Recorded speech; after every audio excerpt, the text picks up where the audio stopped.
माननीय प्रधानमंत्री नरेंद्र मोदी जी से जरूर इंस्पायर हैं कि अगर झूठ भी बोलो तो विजन बड़ा होना चाहिए। भ्रष्टाचार और भ्रष्टाचारियों को आप परिश्रय दे रहे हैं। मैं नेता सदन से कहना चाहती हूं कि इसका सीधे सीधे असर पूरे 25 करोड़ लोगों के हितों को प्रभावित करता है। आप उस पर बात नहीं करेंगे और अगर सवाल पूछो तो नेता सदन क्रोधित हो जाते हैं। ठीक है, हम अपना दल बहुत छोटा दल है, लेकिन ये मुद्दा ऐसा भी नहीं है कि आपके डर से हम चुप हो जाएं। जहां तक इस मेगा बजट का सवाल है और इस मेगा बजट के आकार का सवाल है, तो ये बहुत ही आकर्षक है। निसंदेह इसमें बड़ी बड़ी योजनाओं का उल्लेख है।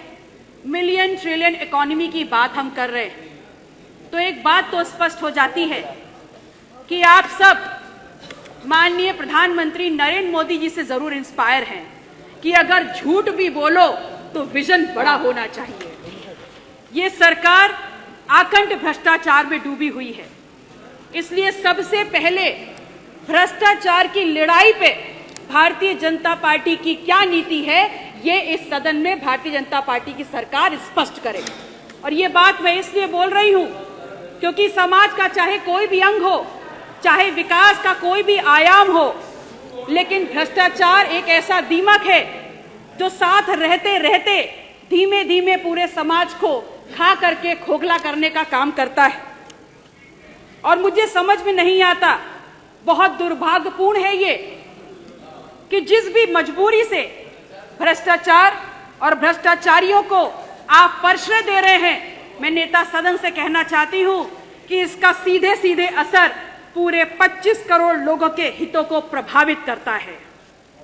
खुलेआम मैंने ये मुद्दा इस सदन में उठाया, तमाम साक्ष्य, तमाम प्रपत्रों के साथ। और प्राविधिक शिक्षा विभाग के कर्मचारी भी चिल्ला चिल्ला कर कह रहे थे, लेकिन आप उस पर कार्रवाई नहीं करेंगे, आप उस पर बात नहीं करेंगे और अगर सवाल पूछो तो नेता सदन क्रोधित हो जाते हैं।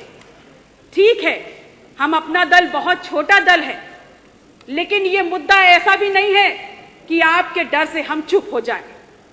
क्या ये भ्रष्टाचार नहीं है कि जहां तमाम धार्मिक स्थलों के लिए आप पैसे का आवंटन कर रहे हैं, वहां भगवान महावीर के 24 के 24 तीर्थंकरों के लिए, बौद्ध स्थलों के लिए, नानक देव के तमाम गुरुद्वारों के लिए, कबीर की किसी बैठकी के लिए आपने पैसे का आवंटन नहीं किया है।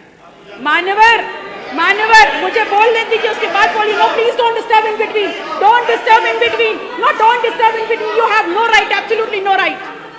आप अपने मौके पे बोलिएगा, मैं बोल लूं उसके बाद बोलिएगा, मैं बोलूं उसके बाद बोलिएगा, विजय जी मैं बोलूं उसके बाद बोलिएगा। बोलिए I might have many objections to what you said but I didn't raise down my voice. Pallavi ji बोलिए, बोलिए आप बोलिए अपनी बात, आप बोलिए अपनी बात। मान्यवर, आप क्या संदेश देना चाहते हैं उत्तर प्रदेश की जनता को? इतना भेदभाव आप स्वयं कहते हैं कि बटोगे तो कटोगे, तो मान्यवर बांट तो आप स्वयं ही रहे हैं ना। महाकुंभ का एक आयोजन हुआ जो हम सभी के लिए, चाहे सत्ता पक्ष के लोग हों चाहे विपक्ष के लोग हों, बड़ा ही गौरव देने वाला विषय है। और स्वयं सरकार ने आगे बढ़ करके इसमें व्यवस्थाओं करने की जिम्मेदारी ली थी और ये एक बहुत बड़ी चुनौती भी थी जिसमें सरकार पूर्णतः विफल हुई। और अब जब महाकुंभ का ये आयोजन खत्म हो चुका है, उसके बाद दूसरी सबसे बड़ी चुनौती है कि गंगा में हुए गंगा के प्रदूषण से गंगा को निजात दिलाया जाए। हम आपसे कहना चाहते हैं कि गंगा भारत का प्राण है, गंगा भारत की विभिन्न संस्कृतियों का आधार और भारत की आध्यात्मिक यात्रा का साक्षी है। यह दुर्भाग्य है हम उन सभी लोगों के लिए जो गंगा को आज इस परिस्थिति में देख रहे हैं।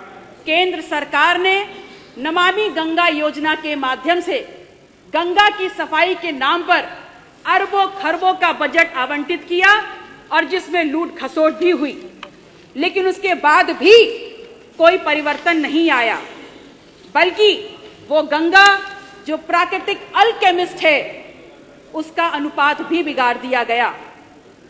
उत्तर प्रदेश सरकार ऐसा ना करे, आप गंगा के प्रति अपनी ईमानदारी दिखाएं और गंगा को वापस गंगा के स्वरूप में लाएं।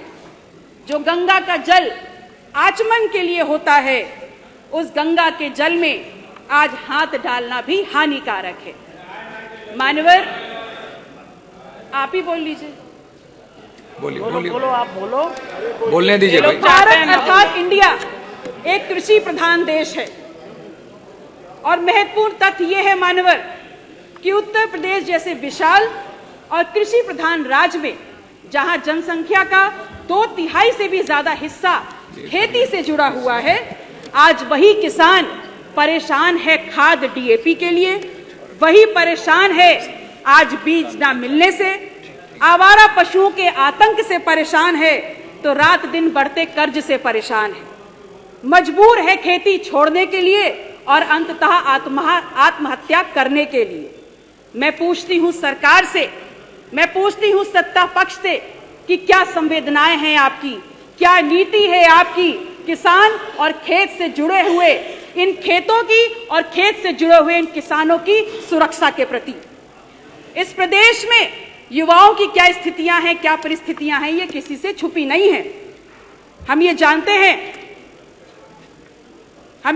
हैं कि 69,000 शिक्षक भर्ती का जो मुद्दा रहा, उसमें संवैधानिक दर्जा प्राप्त आयोग ने भी कहा कि 6800 छात्र छात्राओं के प्रति गलत हुआ है, जिसको आप सिरे से नकार रहे हैं।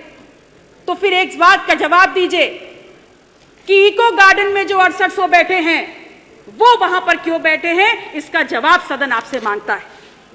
शिक्षा के प्रति आप कितने गंभीर हैं, ये बात इसी बात से प्रदर्शित हो जाती है कि कैसे आपने लगभग 27,000 परिषदीय स्कूलों पर ताला लगाने का सोच लिया और वहीं दूसरी तरफ प्राइवेट स्कूलों की फीस वृद्धि पर आपका कोई नियंत्रण नहीं है।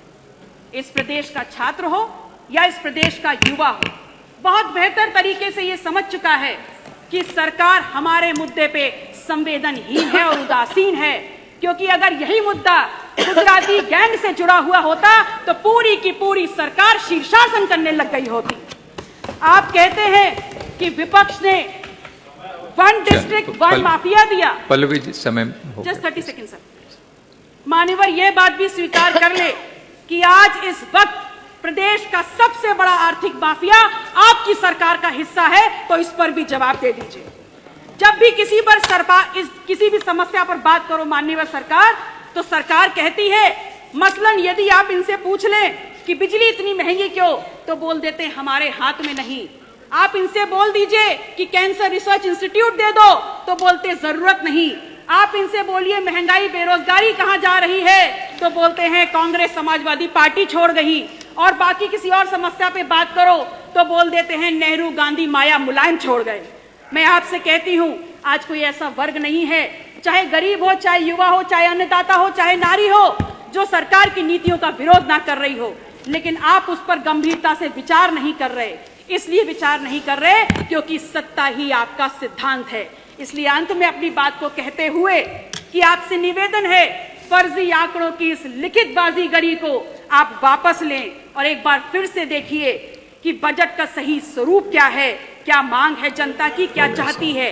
अपने क्षेत्र से जुड़े हुए तमाम बिंदुओं को मान्यवर मैं लिखित रूप से टेबल कर रही हूं और मैं चाहती हूं उन मांगों को भी बजट में समावेश किया जाए। बहुत बहुत आभार। नमो बुद्धाय। जय संविधान, जय अपना दल। धन्यवाद।